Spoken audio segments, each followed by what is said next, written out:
Hi, my name's Dirk Burrows, and this is Classic Drive Television. Today we've got a special treat for you. We're going to take a look at a 1934 Kellner body Bentley. This car was introduced at the height of the running board era. It's all aluminum, hand-built body, really shows the graceful design of the 1930s coming right out of that streamlined and airflowed era. This is a true Landau roofed car with folding irons that pulled the hood back, so it is a drop head coupe. This graceful design also included what we call here suicide doors. And this was known as the silent sports car. It actually is built by Rolls-Royce when Bentley, near bankruptcy, was bought out by Rolls, and the car was actually built in Derby, United Kingdom. Now, Bentley built chassis and the drivetrain. They didn't make bodies. Most car companies didn't actually make their own body. Coach builders did. As I said at the beginning, this was bodied by Kellner, a French builder made in Paris. A fairly rare example of only 1,130 cars built. This car is a real nice example of what the 1930s luxury automobile, the haves, had back then. Well, let's take a look at the interior. Here we are in the interior of the Bentley. They certainly didn't spare the wood or the fine leather. Carpeted throughout, really a very fine, luxurious automobile. The Landau roof top is set half back, and of course the passengers in the rear could enjoy the breeze but not have the sun beating down on them. It could either be driven by a chauffeur or the sporting gentleman that really wanted to drive his own car. Wood, gauges, dash, controls, really well laid out for an early 30s car. Maybe say except for the shifter, which is down here by my right leg, a 4-speed with third and fourth being synchromesh. Car's quiet, drives well, and in 1934, a 90-mile-an-hour car was quite something, so it really earned the silent sports car name. So the Bentley actually has an engine derived from a Rolls-Royce engine. It was uprated with a new cam and twin carburetors. So let's take a look at the engine. 3.5 liters, twin carburetors, very, very well balanced engine, so very, very quiet.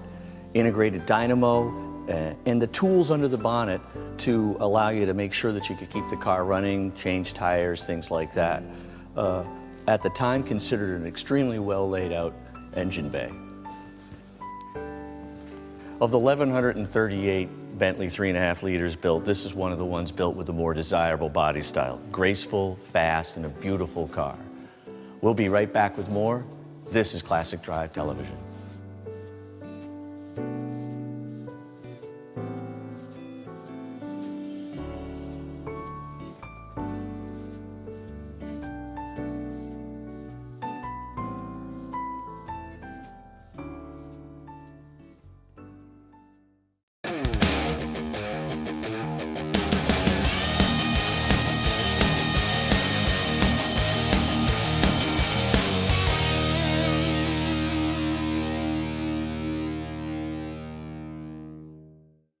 Welcome back to Classic Drive Television.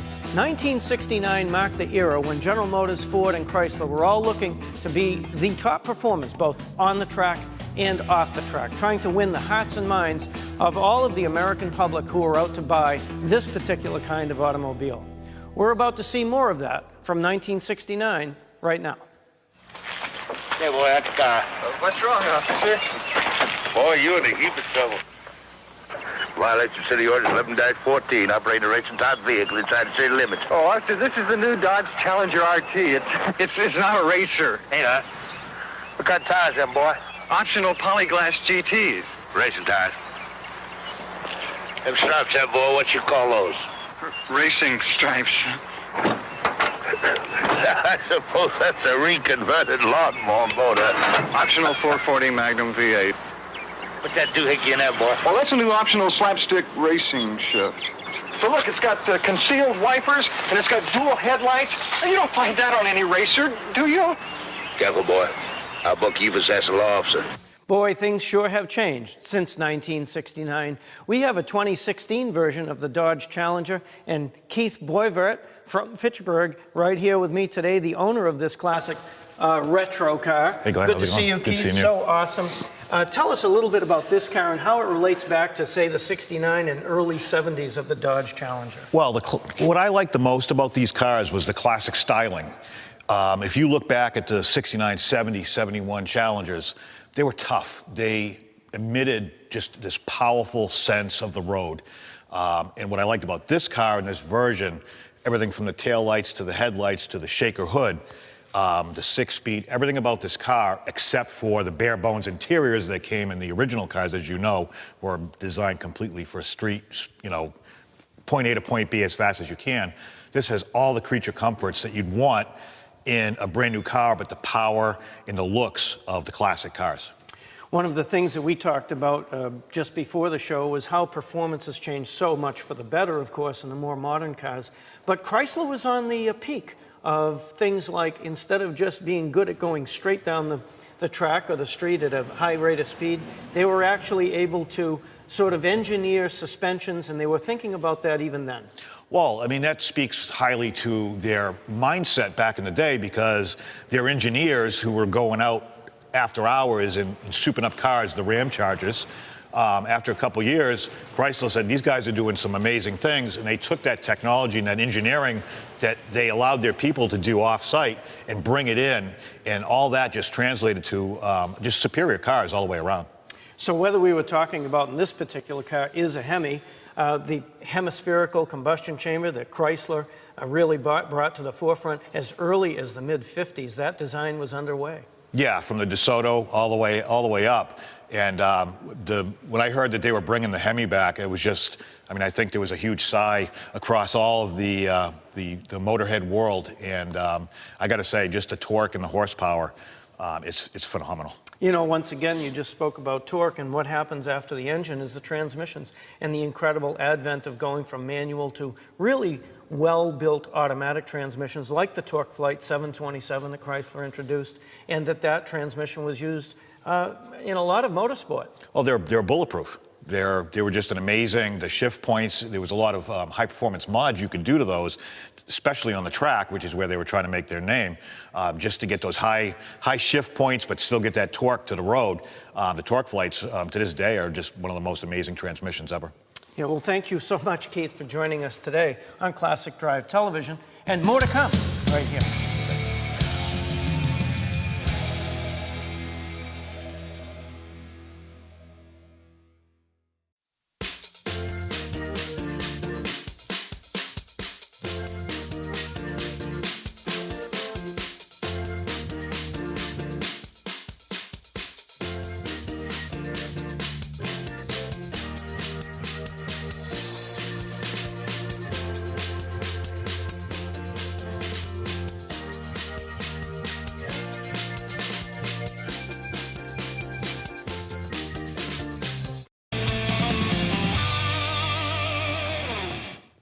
And one of the true giveaways of this American muscle era was the shaker hood, both the Cobra Jet and Ford Mustang, and of course the shaker hood now for the Dodge Challenger. Maybe we can take a look and see what's underneath the shaker hood. Absolutely.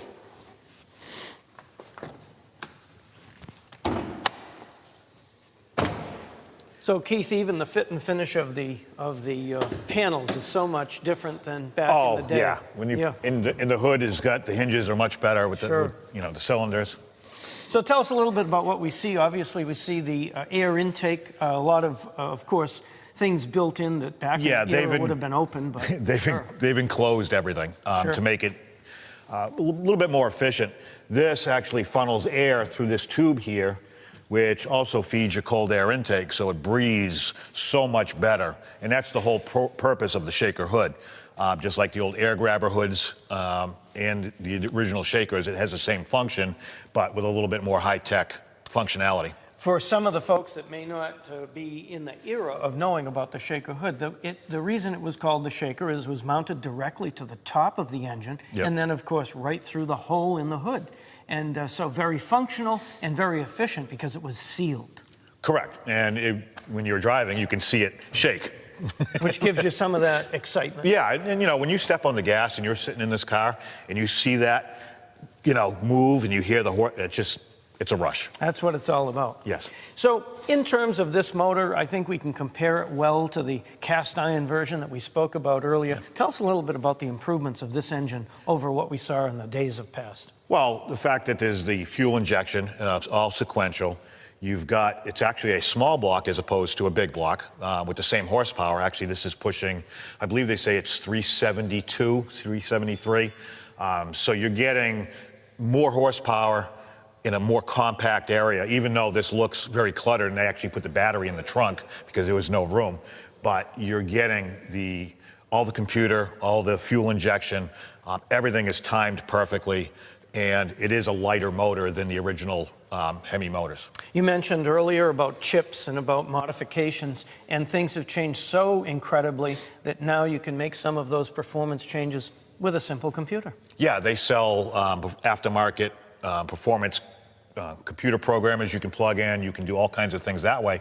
But the Challenger also comes with its own onboard computer that you can change a lot of things with, and it just makes it real easy to change your shift points, your launch control, you know, all kinds of different suspension type of thing, how you want to launch. It's designed to really go fast, point A to point B, but it's got the benefits of handling going around a corner, which is tough when you're going that fast in one of these, from what I hear.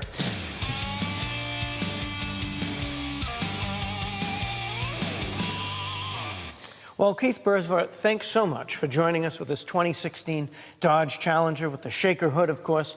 Dirk is over in the shop. Let's go take a look.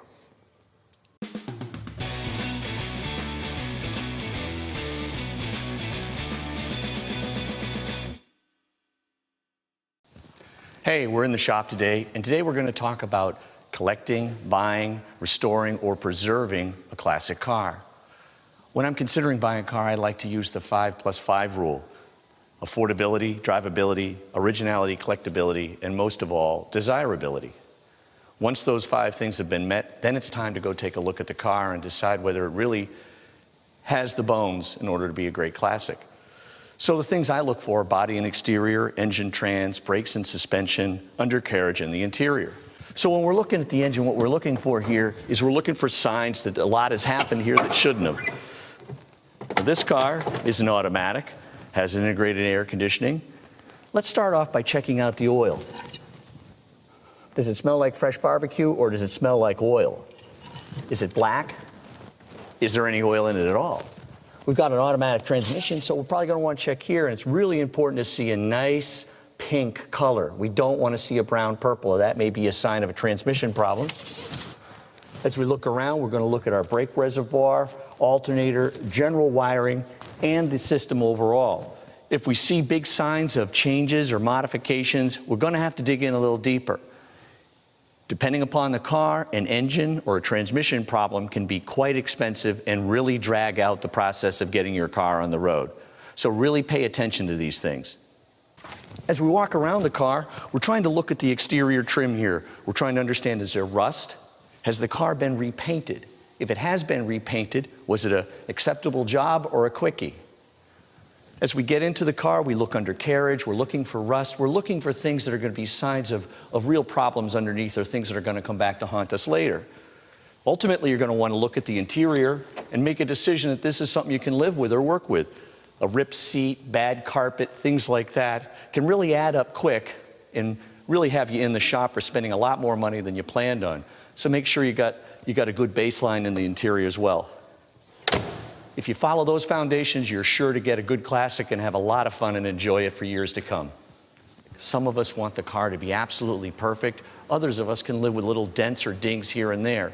On this car, we've got a small dent in the fender. Now, unfortunately, in order to fix something like this, we're going to have to repaint the entire fender. Now, maybe you can live with it, maybe you can't. As we follow down the car, we see a few dings and dents and scratches. As we get to the rear door here, we've got some crazed paint. This may have come from an overpaint, or this may have come from somebody putting a clear over it. Either way, if you want this fixed, you're going to have to repaint the entire door. So, as you look at the car overall, decide, is this something you can live with as a drivable, preserved car, or are you looking for a fully restored automobile? And we're back. We're taking a look underneath the Classic and trying to decide whether it's the right thing for us. First off, let's make sure we do that safely. Put a jack and a jack stand. Don't get under a car without it being safe. We're going to look for things like oil leaks, exhaust problems, rust in the rockers, and things like this could turn this project into a nightmare. Remember, if you follow the 5+5 rules, you're sure to get it right. This is Classic Drive Television. We'll be back. If you own a Classic or are about to get one and thinking about going on road trips, there's nothing worse than being broken down on the side of the road and no way to get home. So I like to have a few things with me to make sure that doesn't happen. Jumper pack, jumper cables, extra coolant, tie wraps, duct tape, flashlight, and of course the tools, screwdrivers, wrenches, and whatnot. And last but not least, a paid-up AAA car.